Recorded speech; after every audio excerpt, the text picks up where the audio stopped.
हो हो पोचतोय शाळेजवळ. मंजिरी अजून नाही सुटलेली, काळजी करू नकोस तू. ओके मी आणतोय तिला.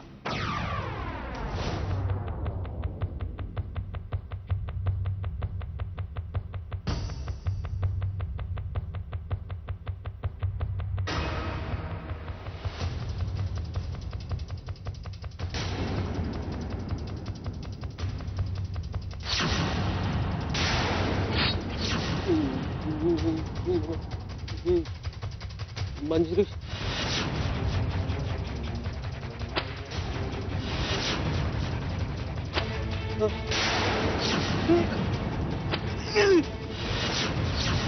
नाही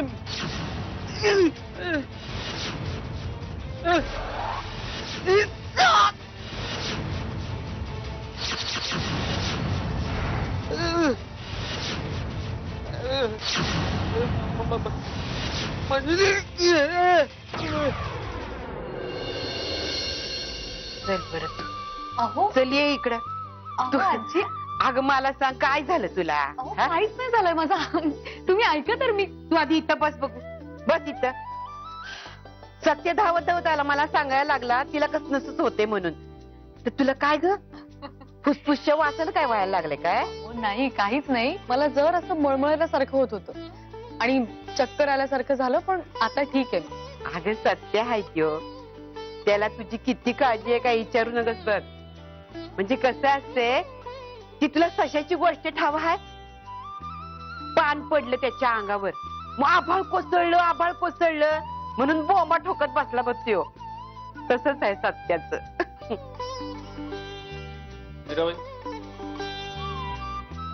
या सगळ्या परफ्यूमच्या बाटल्या घ्या आणि या फेकून द्या बाहेर सगळ्या.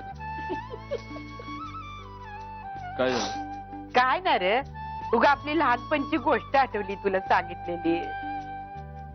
ती सांगत होती तिला. मंजिरी, मी आत्ताच त्या दुकानदाराला फोन केला होता. तो संध्याकाळी स्वतः घरी येऊन सॅम्पल्स देऊन जाईल. सॅम्पल्स कसले? अगं परफ्यूमची. इथून पुढे ज्या परफ्यूमनी तुला त्रास होणार नाही तोच परफ्यूम मी वापरेन. अहो कठीण आहे ग बाई. तुला काय झालं असायला? काय नाही, चालू द्या तुमचं.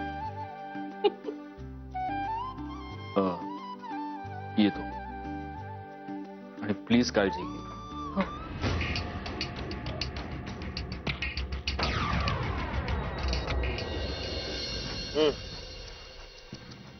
तांबडे बाबांची मिरची, पोपटाचा प्रसाद. फालतू बडबड करू नका. काम कुठपर्यंत आले ते सांगा. मायबाप धनी, तुमच्या माहितीसाठी सांगतोय. तपास चालू आहे. सामान्य माणूस पोलीस स्टेशनला आल्यावर त्याला जशी उडवा उडवीची उत्तरं देताना तशी मला देऊ नका. मी सामान्य माणूस नव्हे. मिळेल, लवकरच बातमी मिळेल. रिझल्ट हवा मला. तोही मिळेल. नाहीतर आपलं ठरल्याप्रमाणे रुपये 10 लाख म्हणले, रुपये 50,000 मी आधीच वजा करून घेतलेत तांबडे बाबाच्या मठाच्या जीर्णोद्धारासाठी. मी तर म्हणतो आणखीन 50 घ्या. रोख रुपये 1 लाख बद्दल धन्यवाद. मठ आपला आभारी आहे. प्रसादाची मिरची पोस्टाने घरी येईल, कळावे लोभ असावा. तुम्ही म्हणाल तसं. मायबाप धनी, पैसा अडका काय कामाचा. अहो पैसा अडका काय कामाचा. स्पर्श हवा तुमच्या पावलांचा. उद्धार करा ह्या गरीबाचा, उद्धार करा ह्या गरीबाचा. पोपट, तुमच्या आधीही आमच्या संपर्कात एक पोलीस आला होता. तुमचा शेजारी जाणमोर, अतिशय फडतूस माणूस. तुम्ही त्याच्यापेक्षाही कमालीचे फडतूस आहात. मी माझी पायरी ओळखून आहे. असेच राहा. सुख त्यातच आहे. समाधान मागवून येईनच. मधुरा, मी क्षणभर मान्य करतो की ती मुलगी फोनवर बोलत होती, पण कशावरून पलीकडे विहंगच होता. कशावरून ती मुलगी नाटक करत नव्हती. कदाचित ना. तुम्ही तरी कुठे खात्रीनं सांगू शकता जीजू. आणि ती का करेल असं? इनफॅक्ट तिला तर माहितही नव्हतं की मी तिचं बोलणं ऐकते. पण हे तू तरी खात्रीनं सांगू शकतेस का? काय बोलताय तुम्ही जीजू? तुम्ही पुण्याला आलात, मला समजावलं, मी त्यावर विचार केला आणि बाबांकडनं पुन्हा आले. आता तर मी बाबांकडेही जाऊ शकत नाही. आणि विहंगकडे जायचा प्रश्नच येत नाही. मी कुठेही राहीन, हॉटेलमध्ये, हॉस्टेलमध्ये, पीजी म्हणून, पण विहंगाकडे नाही जाणार. हे बघ मधुरा, तू, मी आणि विहंग आपण तिघं समोरासमोर बसून बोलूया. हे सगळं सुटेल, सगळं व्यवस्थित होईल. नाही जिजू, आता काहीही व्यवस्थित होणार नाहीये. हे असंच चालू राहणार आहे. आता ही परिस्थिती बदलणार नाही हेच सांगायला मी इथे आले होते. मंजिरी, आता तूच हिला समजावून सांग. नाही, कारण मी बोलू लागलो की तिला असं वाटतं मी माझ्या मित्राची बाजू घेतोय.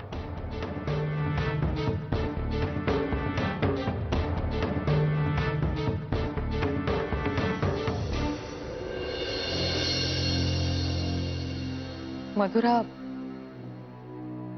तुझं माझ्याबद्दल काही मत असू दे,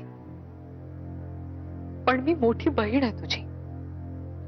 तुला सांगणं कर्तव्य आहे माझं. तुला असं वाटतंय की मला तुझी बाजू समजून घ्यायची नाही, पण असं नाहीये. खरं सांगायचं तर मला विहंग भाऊजींचीच बाजू पूर्णपणे कळते.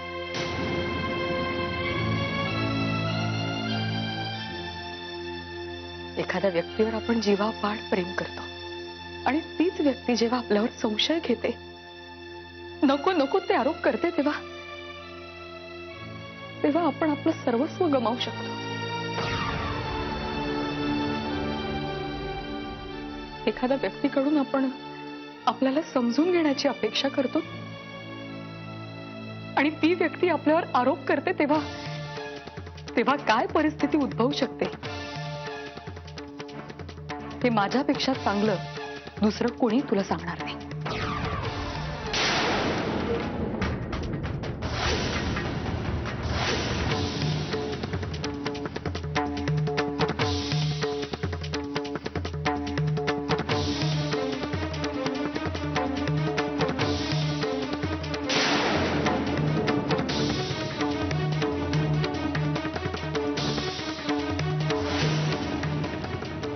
जी गोष्ट मी आपल्या नात्यातून मोठ्या कष्टानं बाजूला काढून ठेवली,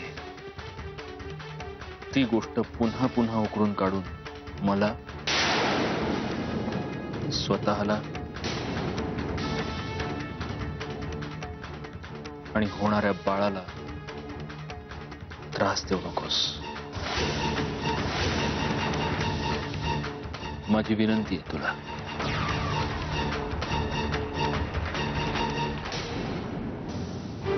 मधुरा, कधी आली होतीस? मधुरा, काय झालं? अशी घाईत का निघालीस? मी आत्ताच आले होते. मला उशीर होता, मी घरी जाते. एक मिनिट. हे बघ मधुरा, मला माहितीये तुझं माझ्याबद्दलचं मत फारसं चांगलं नाहीये, पण तरी तू मला लहान बहिणीसारखी आहेस. घरातनं अशी रडत बाहेर पडतेस, काय झालंय? सांगितलं ना काय नाही झालं. विहंगाशी भांडण. हे बघ, मला माहितीये तू सध्या कुठल्या फेज मधून चाललीस, आणि ट्रस्ट मी, ह्या फेज मध्ये आधाराची खूप गरज असते. तू काही म्हण, पण एक सांगते, तुला कधीही गरज पडली तर मी आहे तुझ्या बरोबर. पुरुषांच्या ह्या मनमानी पुढे आपल्यालाच एकमेकींना आधार द्यायला पाहिजे. हे बघ, काहीही झालं ना तरी शेवटी सगळे पुरुष सारखेच असतात. अगं, ऍडजस्टमेंट आपल्यालाच कराव्या लागतात. आता तुझंच उदाहरण बघ ना. तुझे प्रॉब्लेम्स, तुझी दुःख, तुला होणारी ओढाताण, आणि विहंगचं काय? तो तिथे मजेत असेल ना, नाही का? हे बघ, त्याचं काय करायचं ना ते माझं मी बघेन, पण मी हे काही सहन नाही करणार. सहन करायची तयारी नसेल तर संसार मोडायची तयारी ठेवावी लागते.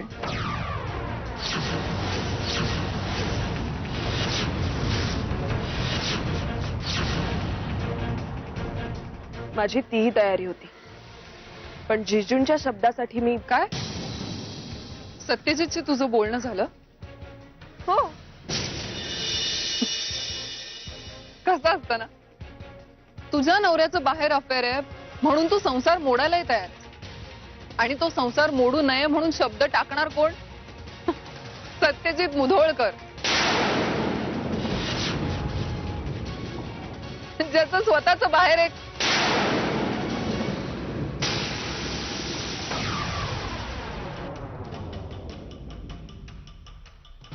म्हणजे विहंगाने सांगितलंच असेल ना तुला? बघ ना आता, एकीकडे मंजिरीची फसवणूक आणि दुसरीकडे माझी, आणि तुमचा संसार मोडू नये म्हणून सत्यजित मुधोळकर शब्द टाकणार. अगं तो काय तुझा संसार सावरणार आहे? म्हणजे तू काय करणार? तुला ऍडजस्टमेंट करायला कन्व्हिन्स करणार, आणि तू जाऊ दे. आता यापुढे मी काय बोलू? कारण काहीही बोलले तरी मी बाहेरची, वाईटपणा माझ्याकडेच येणार ना. मला फक्त एवढंच सांगायचं आहे की जी चूक मी केली ती चूक तू करू नकोस. तुला जे मनापासून वाटतंय ना तेच तू कर.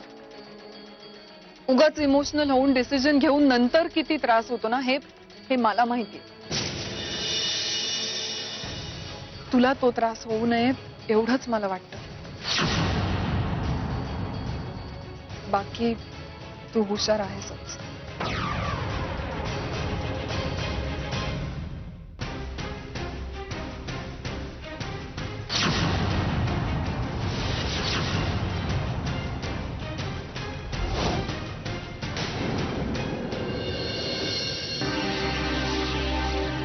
मायबाप धनी,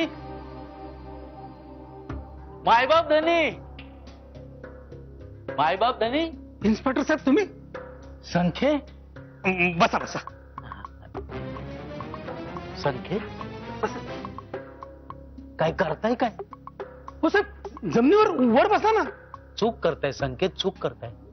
अहो मायबाप धन्य नसताना तुम्ही त्यांच्या जागेवर बसताय. बापरे. मायबाप धनी म्हणतात ते बरोबर आहे संकेत. तुमचं चिंतन कमी पडतंय. पण मला एक सांगा, तुम्ही एवढ्या रात्री कसे असे सापडला का काय? तेच सांगायला आलं. संखे, उरलेल्या पैशातून 50,000 पुन्हा कापून घ्या. आजच्या दिवसाचे तांबडे बाबांच्या कार्याला तेवढाच माझा हातभार. पण होळकर साहेब. पुन्हा चिंतन कमी पडतंय. मायबाप धनी मला काय म्हणतात? पोपट. पोपट. आता कसं वाटतंय? प्रसन्न वाटतंय. पोपट साहेब, तुम्ही पोलिसात असून एवढे दानशूर कसे? अहो पोलिसात सगळेच शूर असतात. मी दान धर्म करतो म्हणून दानशूर. मला नाही कळलं. मायबाप धनी म्हणतात तेच खरंय. तुमचं चिंतन कमी पडतंय संखे. आता मला एक सांगा, मायबाप धनी आहेत कुठं? साहेब वर झोपलेत. बोलू? पुन्हा एकदा चिंतन कमी पडतंय संखे. मायबाप धनी विश्रांती घेत असताना त्यांच्या विश्रांतीमध्ये तुम्ही विघ्न आणताय. त्यांना सांगा आम्ही त्यांच्या दर्शनासाठी येऊन गेलो म्हणून. आता सांगू? पुन्हा एकदा चिंतन कमी पडतंय संखे. उद्या सकाळी ते उठल्यावर सांगा. चला आता आम्ही निघतो. जय तांबडे बाबा. जय तांबडे बाबा. जय तांबडे बाबा.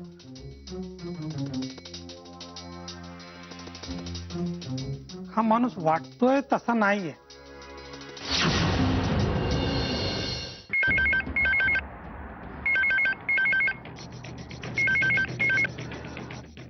विहंग तिकडे तुझ्या सोबत असताना तुला घरी फोन करण्याची काही गरज आहे का? मधुरा, मधुरा अगं मी बोलते, मंजिरी. सॉरी, बोल. हे काय मधुरा, आज सकाळी सुद्धा तू माझ्यावर चिडून निघून गेलीस. तू माझ्यावर कितीही चिडली असलीस ना तरी एक लक्षात ठेव, मी तुझी मोठी बहीण आहे. आणि जरी तुला माझं बोलणं पटत नसलं तरी तुला समजावून सांगणं माझं कर्तव्य आहे मधुरा. डोंट वरी दी, मी रागाने कुठेही निघून जाणार नाही. आणि बाय द वे तू लँडलाईन वर फोन का केलास हे मी चांगलं समजू शकते. मी घरीच आहे ना, बाहेर कुठे निघून तर नाही गेले. आता झालं ना समाधान? तू थोडी शांत होशील का आधी? हे जे काही रागाचं भूत तुझ्या मानगुटीवर बसलंय ना मधुरा, ते आधी खाली उतरव आणि शांतपणे विचार कर. मग तुझे सगळे मार्ग मोकळे होतील, सगळं क्लिअर होईल तुला. दी, तू पुन्हा मलाच समजवतेस? नाही म्हणजे तुला माझ्या नवऱ्यावर स्वतःच्या बहिणीपेक्षा जास्त विश्वास आहे? आणि दी, तू ज्या विहंगाच्या बाजूने उभी आहेस ना, त्याने साधा एक फोन करून मी जिवंत आहे की मेले हे बघण्याची तसदी सुद्धा घेतलेली नाही. अर्थात आता तो कुठे असेल, कुणासोबत असेल हे त्याचं त्यालाच ठाऊक म्हणा. अशात त्याला माझी आठवण तरी कशी येणार? हे बघ, उगाच काही बोलू नकोस तू. आणि आज सकाळीच यांनी तुला सांगितलंय ना, हे बोलणार आहेत विहंग भाऊजींशी. ओ प्लीज दी, जिजूंविषयी तर तू बोलूच नकोस. आणि दी, ज्यांचे स्वतःचे हात चिखलाने माखलेले असतात ना, त्यांनी दुसऱ्याच्या घरची धुणी धुवायची नसतात.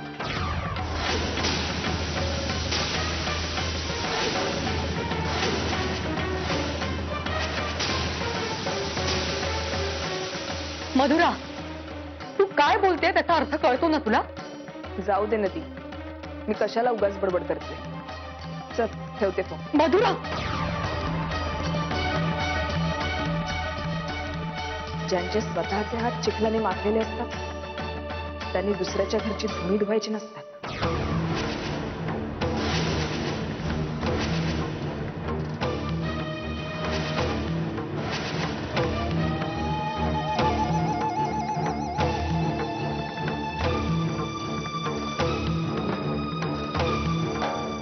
काय ग,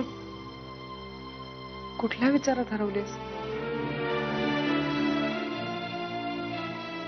तू टेन्शन मध्ये का दिसतेस अशी? मधुराचा फोन आला होता ना?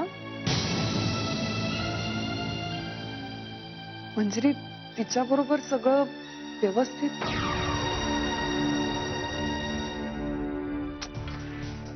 जाऊ दे. आय मीन, तुला सांगायचं नसेल तर तुमच्या बहिणींमध्ये काहीतरी असेल आणि मी आपली उगाच. अगं नाही, तसं काही नाही प्रिया. खरं सांगू तर सगळं काय चाललंय, काय करावं, कसं वागावं मला काहीच कळत नाही. असं का बोलतेस तू? काय झालंय? ही मधुरा ना, मधुरा खरंच लहान आहे अजून. तिला कळतच नाही आपण कुणाबद्दल काय बोलतोय, कशाचंच भान नसतं तिला. आता सुद्धा ती यांच्याबद्दल बोलता बोलता असं काय बोलून गेले की नाही, मी सहनच नाही करू शकत असं काही.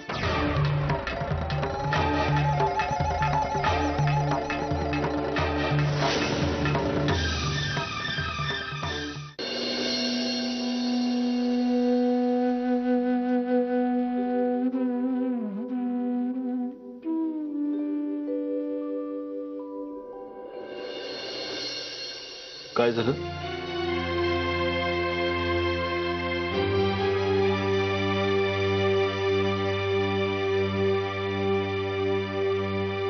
माझ्याकडे बघून सांग. कुठे? काहीच नाही. मंजिरी, हो खरंच कुठं? नाही, तुम्ही नका काळजी करू त्याची. माझं आपलं काहीतरीच.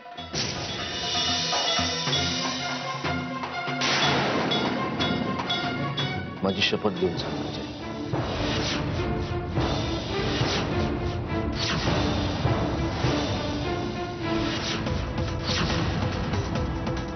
काय आहे, तुम्ही पण छोट्या छोट्या गोष्टींसाठी. ज्या गोष्टीमुळे तुझ्या डोळ्यात पाणी येतं ती गोष्ट माझ्यासाठी छोटी नाही. मधुरा, काय? तिला आता फोन केला होता मी. का केला होतास? मंजिरी, अगं तुला सांगितलं मी. अहो असं काय करताय? लहान बहीण आहे ती माझी, मला काळजी वाटत असते तिची, म्हणून फोन केला. मग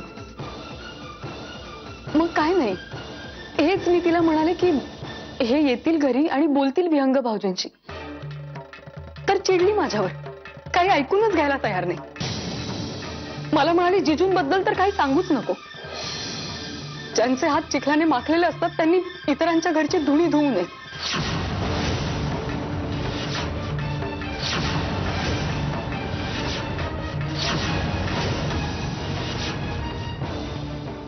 वाटेल ते बोलायचं नाही. मी जाऊन जाब विचारणारच आहे तिला.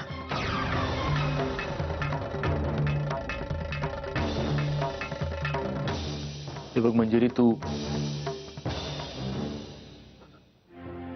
मधुराला काहीही विचारायला जाणार नाहीयेस, कळलं? काय? अहो असं कसं? तुमच्याबद्दल असं वाटेल ते बोलणं मी नाही ऐकून घेणार.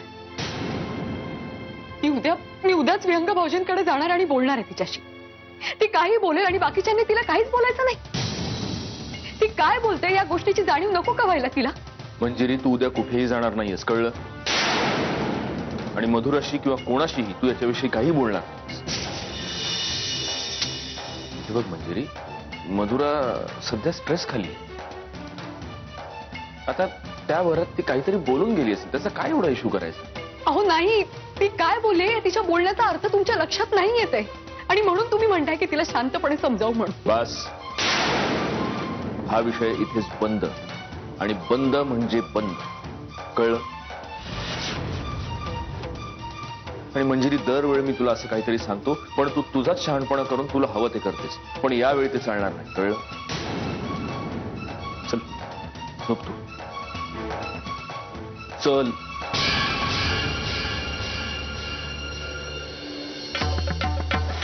मला म्हणाली जिजूंबद्दल तर काही सांगूच नको. ज्यांचे हात चिखलाने माखलेले असतात त्यांनी इतरांच्या घरची धुणी धुवू नये.